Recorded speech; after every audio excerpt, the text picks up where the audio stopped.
Welcome to the Deep Dive, the place where we take your stack of source materials and cut right to the core of what you need to know. Today, we are strapping in for a deep dive into, well, a really fascinating and, frankly, kind of terrifying story. It's about the Cracker Barrel logo change back on August 19, 2025. And this isn't just, a corporate rebrand gone bad. It's become a real textbook case study on how easily social media agreement, or what looks like agreement, can be manufactured and weaponized, and how quickly a huge company can just fold when faced with what might be, well, a phantom army. Our mission today is to really analyze these sources, figure out how much of that huge wave of outrage was actual human anger versus, a highly coordinated bot-driven thing designed just to create digital panic. But the results here are pretty stunning. Right. So just to set the scene again, Cracker Barrel rolled out a new simplified logo. And the big thing was they removed the old-timer figure, that silhouette everyone associates with the brand. The idea was modernization, digital formats, pretty standard stuff, really. A standard corporate move that somehow, within hours, became this huge national crisis. It's wild. Let's walk through that timeline, because the speed, that's the first really critical piece here. Okay, so August 19th, the logo drops. And the internet just explodes almost instantly. And the criticism wasn't just, I don't like the new look. It was immediate, very ideological, super loud, cries of woke and don't mess with tradition. Just went viral. The volume was just turned up to 11 immediately. And the company, seeing this instant flood of negative stuff, made a really fast decision. And as we'll see, a pretty catastrophic one. Within days, not weeks, literally days of the rollout, Cracker Barrel basically waved the white flag, they scrapped the new logo completely, and they even canceled story models that were already planned. Total panic, instant capitulation. Right. And, when a big corporation folds that fast, you just assume the customers hated it universally. But here's where it gets really interesting. Because that narrative they surrendered to seems like it was largely an illusion. Peak Metrics went in, they analyzed the actual volume, the source of the outrage, and they found the big plot twist. Exactly. That's the core finding we really need to draw down on. Almost half of what looked like national outrage was totally artificial. Looking at the data just from the first 24 hours, get this, 44.5% of all social posts about the logo change identified as bots, or what the sources call bot-curious accounts. Wait, 44.5%, so nearly half. That means the company made this massive multi-million-dollar decision based on a social media storm that was basically running on digital fumes and algorithms. Okay, before we go on, what exactly is a bot-curious account? That sounds interesting. Yeah, it's a good distinction to make. We're not just talking fully automated Twitter bots here. A bot-curious account is sort of in that gray area. It might be a real person's account that's heavily automated, maybe copying and pasting scripts, or only amplifying very specific political messages in a way that looks machine-prompted. So they aren't totally fake, maybe, but they're definitely not organic, thoughtful opinions either. They're there to create speed and the look of consensus. And it seems like this manufacturing process got even more intense when the demands got more serious, like boycotts. Absolutely. When the researchers specifically looked at posts calling for a Cracker Barrel boycott, the bot rate climbed even higher. It was a staggering 49%. Wow. Yeah. So nearly a 50-50 chance that any post you saw demanding a boycott was actually from a non-human source. And for context here, this is really important. Most corporate controversies like this, maybe they see 20%, maybe 30% bot activity. Tops. This Cracker Barrel event was way out there, exceptionally artificial, really dedicated a very concentrated push to create panic where it didn't really exist on that scale organically. Okay, so let's unpack the how. How does a network of bots actually coordinate an attack like this so effectively? It's one thing to know the percentage, but what's the actual mechanism, this sort of digital puppet show? Well, the data from Seabra gives us a pretty clear picture of how this disinformation network was built. It wasn't random at all. They found that 21% of the accounts driving the conversation were completely fake profiles, and they were specifically designed to mimic real customer types. The sources called them outraged grandmas and patriots, amusingly enough. So fake profiles designed to look like their core demographic. Exactly. And these accounts weren't just about volume, they were built for visibility. They generated something like 4.4 million potential views. And that strategy works on two levels. First, it fools the algorithms on platforms like X. They see the sudden spike in engagement and think, wow, this is trending, push it higher. And second, it fools us, the regular human users. We see it trending everywhere and naturally assume, oh, wow, everyone is furious about this. That perceived consensus, that's what creates real panic. So the bots create the illusion of this massive unified anger. Mm-hmm. And the language they use probably helped reinforce that too, right? Oh, absolutely. The goal was a unified voice of opposition. The scripts were incredibly standardized, things like betrayal of tradition or really aggressive stuff like fire the CEO, just copy-pasted across thousands of accounts. It's that sheer repetition and volume that creates this digital echo chamber. And if you're Cracker Barrel's social media team, it becomes completely overwhelming, unavoidable. But you mentioned earlier, it wasn't all robots. They needed some real human anger to latch onto and amplify. Can we break down that sequence, the sort of Act 1, Act 2, Act 3 progression that turned this from a logo tweak into a total disaster? Yeah, that sequence really shows how manufactured outrage builds on something real, even if it's small. So Act 1 is the initial authentic criticism. This came from genuinely unhappy people, maybe right-leaning accounts like one called at Planet of Memes, who just didn't like the new design. Their real opinions provided that initial spark. Right, the spark. Then comes Act 2. This is the amplification phase. This is where the bots, as the analysis puts it, descended like locusts. They used coordinated speed identical posts popping up everywhere at once in specific hashtags, sometimes even meta ones like hashtag fake mass outrage, bizarrely enough. They just flooded the zone.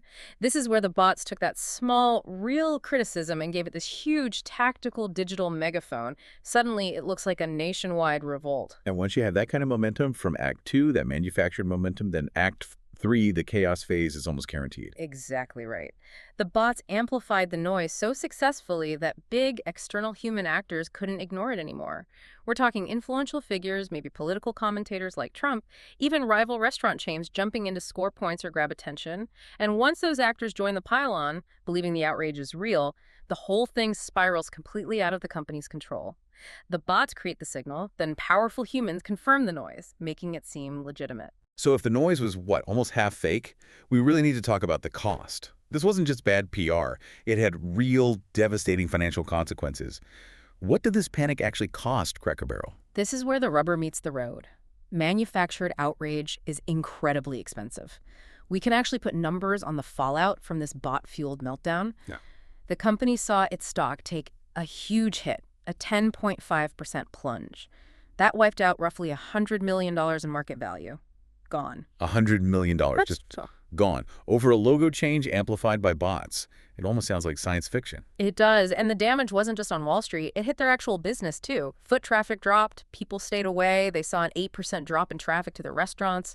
The manufactured outrage actually convinced enough real customers that something was deeply wrong with the brand or that it was changing fundamentally, and they just stay home. Left those rocking chairs empty. Wow. Okay, so financially devastated. What about internally? The crisis management response. Someone must have taken the fall for this. Oh, yeah. Facing that kind of financial bleeding, the company had to show they were doing something. They immediately fired the consultant from the rebranding firm, basically the nearest scapegoat. That's interesting. So the consultant goes, but the sources say the CEO, Julie Fels-Massino, kept her job, at least for then. Does it suggest she was shielded, or was it just easier to blame the external help? The sources heavily imply it was the latter. Firing the consultant is sort of a classic corporate playbook move, right? Shows quick action, assigns blame externally, but doesn't really shake up the internal leadership. They focused on blaming the idea itself, the rebrand, rather than looking at the internal failure in how they responded to the reaction. They reacted to the noise, not the data behind the noise. Which brings us right back to the core puzzle. If nearly half the outrage was fake, why on earth did Cracker Barrel fold so quickly? They rushed to just extinguish the conversation, like the source says, without apparently doing the math first. Pure panic. They just panicked.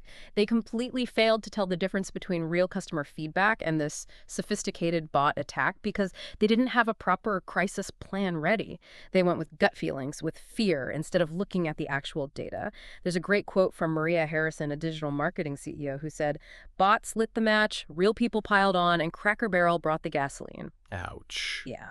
They fueled their own fire by trying to appease the loudest voices on social media instead of analyzing who those voices actually were. Okay, that failure leads us straight into the practical advice, the survival guide, really. For any brand listening, or honestly, for any of us trying to make sense of social media, what are the key lessons here? How do you spot and manage these bot-driven crises before they cost you $100 million?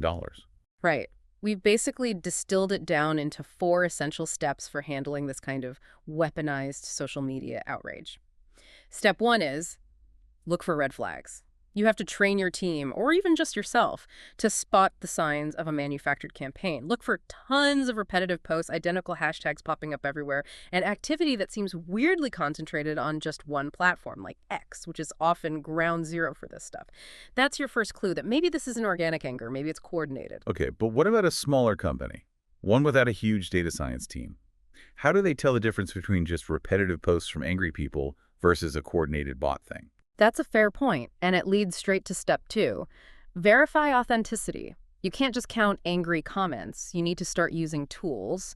And there are accessible third-party tools out there to try and distinguish real users from the fakes, the sock puppets. Look at things like account age. How complete is the profile? What's their posting history look like? If, 90% of the angry posts are coming from accounts created last week that only tweet about politics, while you probably know you're dealing with amplified non-customer outrage, data has to beat panic here. And this is exactly what Cracker Barrel didn't do. They listened to the loudest shouts, not necessarily their actual customers. Precisely. Which brings us to step 3. Check your first-party data. Right. Stop obsessing over the Twitter tantrum. Exactly. Prioritize what you're hearing through your own channels, customer service emails, feedback surveys, comments made in-store, calls to your helpline. Those are the voices of your actual paying guests, the people buying the food. If Twitter is on fire, but your customer service lines are quiet, that tells you the crisis is probably external, not core to your business. Makes sense.